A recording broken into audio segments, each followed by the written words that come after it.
And the gal down in Venice, she was like, listen, I know of 2 or 3 places. Here's a list. Just call them and see. So we went back to my house, and my little Beth was nervous wreck, but we said, okay, this is it. We have to pray right now. God doesn't give us more than what we can handle up there.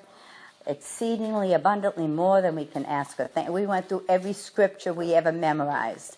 And then the first one she called was Solve. And she got Miss Maria on the phone. And Maria said, yes, you can come and fill out an application. The very next day we were down here filling out an application. And of course, with Solve, they do a background check, which is a good idea. And they do a drugs test, and they do a pregnancy test. So it's not, you can't just walk in here and say, I'm here. There's a lot of checking.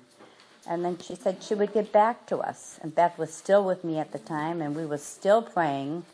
And we were just talking about, don't be scared anymore. God's got this. You're in the palm of his hands. He's not going to let you go now. Don't worry. Be calm. And, of course, that's a grandmother with her heart aching for her granddaughter. But we got through that, and then Miss Maria called for the interview to come down. So it just worked out. And then I fell in love with every girl in the house, of course. And then I went over to Miss Tracy's house in House 1 and fell in love with those girls. And it's amazing, whenever I would come here just to visit or pick up the girls, I would get out the door 5 girls yelling, Gram, Gram, look at me. So it was a good thing. I loved the girls. It was just something that God put in my heart. These girls needed a grandmother's love, so to speak. And because Miss Peggy and Miss Maria saw that the girls related to me and they liked me, they asked me if I could be a weekend house mother. And I thought, well, maybe I can. I really don't know. All right? So after I became a weekend house mother, I did that for about 4 months. And that was back and forth in each house.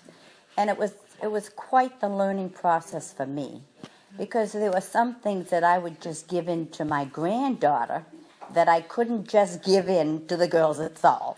So I messed up a little bit here or there. So Miss Tracy was leaving, so Miss Maria asked me if I could fill in for 2 weeks until they found a permanent house mother.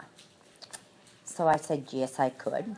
And then 2 weeks led into another 2 weeks, and so on and so forth. And I was here for 5 months. I can't believe it.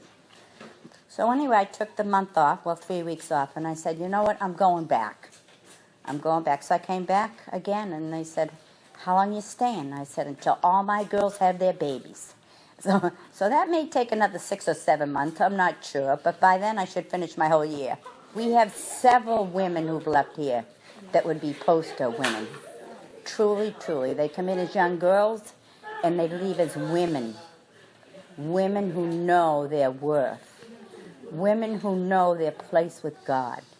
Women who know that they can nurture and take care of the babies. It's your turn. Giving Challenge 2015.